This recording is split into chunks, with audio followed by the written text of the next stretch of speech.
किसान भाई नमस्कार। मैं पुनीत सिसोदिया। किसान भाइयों, सर्दियों के मौसम में जैसा कि वेदर अभी चल रहा है, विंटर के सीजन में क्या हमें देखने को मिलता है कि हमारी फसलों के अंदर जो पत्तियों में क्लोरोसिस है उसकी समस्या काफ़ी ज़्यादा देखने को मिलती है। यानी कि पत्तियों में जो पीलापन है वो काफ़ी ज़्यादा देखने को मिलता है। आप देखेंगे कि हमारी फसल की पत्तियां पीली पड़ने लग जाती हैं, उनमें क्लोरोसिस होने लग जाता है। तो ये समस्या देखने को मिलती है स्पेशली विंटर के सीजन में, कोल्ड के सीजन में ज़्यादा। देखिए, पत्तियों में जो क्लोरोसिस होती है वो 3 कारणों से हो सकती है किसी भी क्रॉप के अंदर।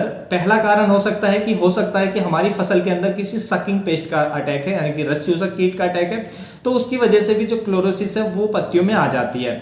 दूसरा कारण होता है कि मान लीजिए हमारी फसल पर किसी डिजीज का अटैक हो जाए, रोग का अटैक हो जाए, तो उसकी वजह से भी जो पत्तियों में पीलापन है, क्लोरोसिस है, वो हमें देखने को मिलती है।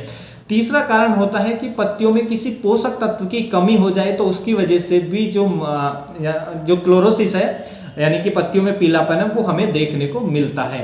तो देखिए, हमने अपने चैनल पर एक वीडियो बनाया है जिसमें हमने डिटेल में बताया है कि आप कैसे प्लांट को देखकर ये पता लगा सकते हैं कि इसमें इस पोषक तत्व की कमी है, चाहे वो नाइट्रोजन की हो, phosphorus, potassium, calcium, magnesium, sulphur, zinc, boron, molybdenum, iron. तो जो भी पोषक तत्व है उसको आप ये प्लांट को देखकर आसानी से पता लगा सकते हैं, उसके सिम्टम्स को, कि इसमें इस पोषक तत्व की कमी है और हमें इसको देना है। तो उसके लिए चैनल पे वीडियोज हैं, 3 वीडियो हमने डाले हैं। तो आप हमारे चैनल पे प्लेलिस्ट में जाएंगे, वहाँ पे न्यूट्रिएंट डिफिशियंसी सिम्टम्स का एक प्लेलिस्ट मिल जाएगी, उसको ओपन करेंगे तो वहाँ पे 3 वीडियो हैं, उनको आप देखकर आप ये जान सकते हैं। लेकिन आज की इस वीडियो में हम ये बात करेंगे कि सर्दियों के मौसम में ही जो पोषक तत्वों की डिफिशियंसी है वो ज़्यादा हमें क्यों देखने को मिलती है, यानी कि पोषक तत्वों की कमी है वो क्यों देखने को मिलती है, पीलापन है उसकी वजह से क्यों ज़्यादा देखने को मिलता है, वो इस वीडियो में हम डिस्कस करेंगे। तो देखिए, सर्दियों में पीलापन आने के यानी कि जो पौधे में पोषक तत्वों की कमी होने के पीछे के कई कारण होते हैं। उनमें से एक कारण होता है कि हमारे जैसे जैसे सर्दियाँ बढ़ती हैं, टेम्परेचर डाउन हो जाता है, तो सॉइल के अंदर जो माइक्रोबियल एक्टिविटी है वो स्लो हो जाती है। माइक्रोबियल एक्टिविटी यानी कि जो बैक्टीरिया होते हैं, सूक्ष्म जीव होते हैं, वो अच्छे से वर्क नहीं कर पाते हैं, काम नहीं कर पाते हैं। आप जानते हैं, हम कोई भी फर्टिलाइजर देते हैं या कोई ऑर्गेनिक मैटर देते हैं, यानी कि ऑर्गेनिक खाद जैसे गोबर की खाद या जो भी देते हैं, या हम रासायनिक फर्टिलाइजर देते हैं जैसे हम यूरिया, डीएपी, तो उसका जब डिकम्पोजिशन होता है यानी कि वो डिकम्पोज होता है डालने के बाद, तो उससे जो उसके अंदर जो न्यूट्रिशन होते हैं, पोषक तत्व होते हैं, उनको निकाल कर और जिस फॉर्म में प्लांट को चाहिए उस फॉर्म में उपलब्ध कराते हैं हमारे पौधे के लिए, जिससे जो पौधा है उन पोषक तत्वों को आसानी से ले पाता है। देखिए, ना तो गोबर की खाद के अंदर, ना ही यूरिया के अंदर, डीएपी के अंदर जो पोषक तत्व होते हैं उस फॉर्म में नहीं होते हैं जिस फॉर्म में प्लांट को चाहिए। लेकिन जो हमारे बैक्टीरिया होते हैं, सूक्ष्म जीव होते हैं, वो उसको मिनरलाइजेशन की प्रक्रिया द्वारा उसको उस फॉर्म में लाते हैं जिस फॉर्म में प्लांट को चाहिए और उसको उपलब्ध करा देते हैं, जिससे पौधा पोषक तत्व ले लेता है। लेकिन क्योंकि जब सर्दियां आती हैं तो जो हमारे माइक्रोबियल एक्टिविटी या बैक्टीरिया की जो कार्य करने की क्षमता है वो बहुत धीमी पड़ जाती है, स्लो पड़ जाती है, क्योंकि टेम्परेचर डाउन हो जाता है। जो मैक्सिमम बैक्टीरिया होते हैं वो लगभग 25 डिग्री से ऊपर का जो टेम्परेचर होता है उसमें ही अच्छे से वर्क कर पाते हैं, लेकिन जैसे जैसे टेम्परेचर डाउन होता है उसमें अच्छे से काम नहीं कर पाते हैं। इससे जो पोषक तत्वों की उपलब्धता है वो धीमी पड़ जाती है, कम मिलने लगते हैं पौधों को, जिसकी वजह से पौधे के अंदर जो क्लोरोसिस है यानी कि पोषक तत्वों की कमी के लक्षण है वो हमें दिखने लग जाते हैं। और देखिए, यदि कारण नंबर 2 की बात करें तो वो क्या होता है कि डिफ्यूजन जो है पोषक तत्वों का पानी के अंदर वो स्लो हो जाता है। देखिए, आप सब जानते हैं कि कोई भी प्लांट जो न्यूट्रिशन को लेता है वो किस तरीके से लेता है। देखिए, जो न्यूट्रिशन होते हैं, पोषक तत्व होते हैं, हमारी सॉइल के अंदर जुड़े होते हैं, सॉइल के पार्टिकल्स पे जुड़े होते हैं, और जैसे ही हम खेत में सिंचाई करते हैं तो वो सॉइल के अंदर से, सॉइल के पार्टिकल से निकल कर और उनका जो डिफ्यूजन है यानी कि वो घुल जाते हैं किसके अंदर, पानी के अंदर। और जब पानी के अंदर वो घुल जाते हैं तो पौधा की जो जड़ें हैं इसी पानी को, जो सॉइल सॉल्यूशन होता है, इसी को ग्रहण करती हैं। तो इससे उसमें क्योंकि पोषक तत्व भी घुल चुके हैं पानी के अंदर और उससे उसकी पानी की पूर्ति भी हो जाती है और पोषक तत्वों की पूर्ति भी हो जाती है। तो इस तरीके से कोई भी पौधा पोषक तत्वों को जमीन से लेता है पानी में घुलने के बाद।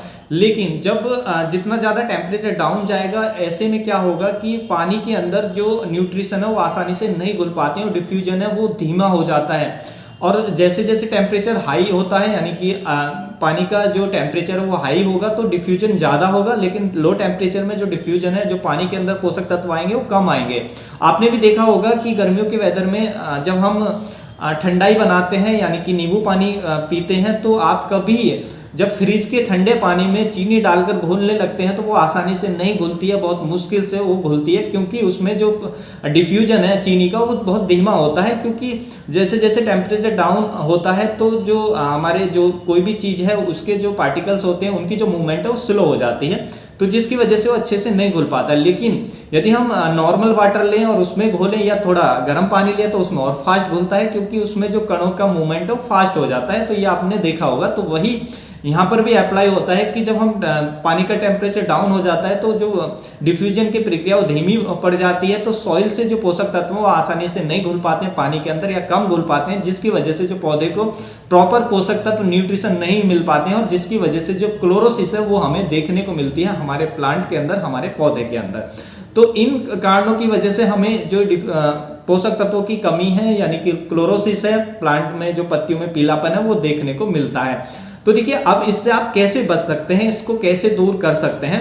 तो सबसे पहले आपको क्या करना है, क्योंकि सॉइल का टेम्परेचर डाउन चला जाता है तो ज़्यादा दिक्कत आती है, तो ऐसे में आपको सॉइल के अंदर पानी दे के रखना है, यानी कि सॉइल में प्रॉपर नमी रहनी चाहिए। क्योंकि जब प्रॉपर नमी सॉइल में रहती है तो क्या होता है कि सॉइल का टेम्परेचर ज़्यादा डाउन नहीं जाता। यदि सूखी मिट्टी हो तो उसमें क्या होगा, ज़्यादा ठंड पड़ेगी तो उसका टेम्परेचर आप देखेंगे बहुत डाउन चला जाएगा, और जब गर्मी पड़ेगी तो एकदम से उसका टेम्परेचर बढ़ जाएगा। तो यदि हम पानी दे के रखते हैं सॉइल के अंदर, उसको मॉइस्चर प्रॉपर रखते हैं सॉइल के अंदर, तो जब ज़्यादा सर्दी पड़ती है तो उसका टेम्परेचर ज़्यादा डाउन नहीं जाता है, और ना ही ज़्यादा मान लीजिए धूप निकली तो वो ज़्यादा ऊपर भी नहीं जाता है। तो ये बैलेंस करके रखता है हमारे सॉइल के टेम्परेचर को। जब हम पानी दे देते हैं तो उससे क्या होता है कि माइक्रोबियल एक्टिविटी भी सही होती है, जिससे पोषक तत्व जो है वो अवेलेबल फॉर्म में उपलब्ध हो पाते हैं हमारे प्लांट के लिए, और वो आसानी से ले पाता है, और जो डिफ्यूजन की प्रक्रिया है पानी के अंदर वो भी प्रॉपर तरीके से हो पाती है। उसके साथ साथ आप सर्दियों में मल्च का उपयोग जरूर करें, क्योंकि मल्च क्या काम करता है, मल्च भी हमारी सॉइल के टेम्परेचर को मेंटेन करने में हेल्प करता है।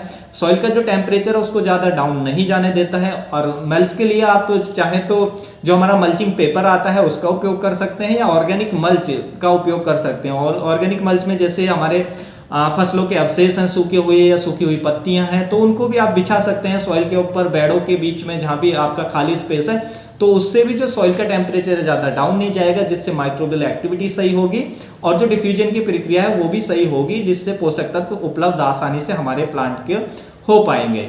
उसके साथ साथ आपको क्या करना चाहिए, यदि आपको माइक्रोन्यूट्रिएंट्स की डिफिशियंसी शो हो रही है तो आपको स्प्रे से दूर करनी चाहिए, ना कि सॉइल में फर्टिलाइजर देके।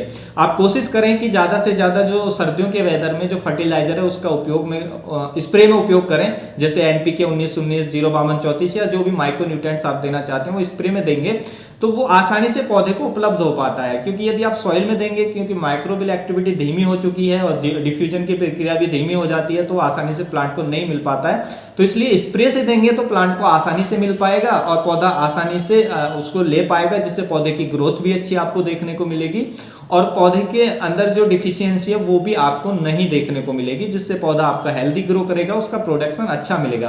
देखिए, पौधे में किसी भी तत्व की कमी हो जाए तो आपको उससे आप अच्छा प्रोडक्शन नहीं ले सकते हैं। कोई भी एक पोषक तत्व कम हो जाए, जो भी हमारे 17 आवश्यक पोषक तत्व उनमें से एक भी कम हो जाए तो अच्छा प्रोडक्शन हम अपनी क्रॉप से नहीं ले सकते हैं। और उसमें डिजीज भी और इंसेक्ट भी ज़्यादा लगेंगे, क्योंकि उसकी जो इम्यूनिटी पावर है वो भी कमज़ोर हो जाती है। तो ये आपको ध्यान रखना है। उसके साथ साथ आप सॉइल के टेम्परेचर को मेंटेन रखने के लिए आप एक फर्टिलाइजर आता है, सब जानते हैं कि सल्फर का उपयोग भी आप सर्दियों में सॉइल में कर सकते हैं, वो भी जो सॉइल के टेम्परेचर को मेंटेन रखने का काम करता है। लेकिन यदि आपकी सॉइल ज़्यादा एसिडिक है तो आप सल्फर का उपयोग ना करें, क्योंकि वो और ज़्यादा एसिडिक सॉइल को बनाता है। तो तब आप फसल पर स्प्रे में यूज कर सकते हैं, सॉइल में ना देने के बजाय। यदि आपकी सॉइल एल्कलाइन है तो आप यूज करेंगे, ये मिट्टी के पीएच को भी कम करेगा, यानी कि सॉइल को थोड़ा एसिडिक भी बनाएगा, यानी कि जो पीएच है उसको नॉर्मल भी लाएगा। यदि आपका एल्कलाइन है मिट्टी का पीएच तो उसको नॉर्मल करने का भी काम करेगा और आपकी सॉइल में हीट भी जनरेट करेगा, प्लांट में हीट जनरेट करेगा, जिससे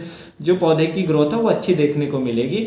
तो ये कारण होते हैं। यदि आप इनको इस तरीके से ध्यान में रखते हुए आप काम करते हैं तो आप देखेंगे कि आपकी जो फसल है उसमें जो पीलापन है या माइक्रोन्यूट्रिएंट्स की डिफिशियंसी हो आपको सर्दियों में भी कम देखने को मिलेगी, नहीं देखने को मिलेगी। तो उम्मीद है किसान भाइयों जो आज की जानकारी आपको अच्छी लगी होगी। जानकारी अच्छी लगी तो वीडियो को लाइक कीजिएगा, ज़्यादा से ज़्यादा फार्मर के साथ इसे शेयर कीजिएगा ताकि उन तक भी ये जानकारी पहुँच सके। मिलूंगा आपको एक और नई वीडियो में नई जानकारी के साथ। आप अपना बहुत बहुत ख्याल रखिएगा। धन्यवाद।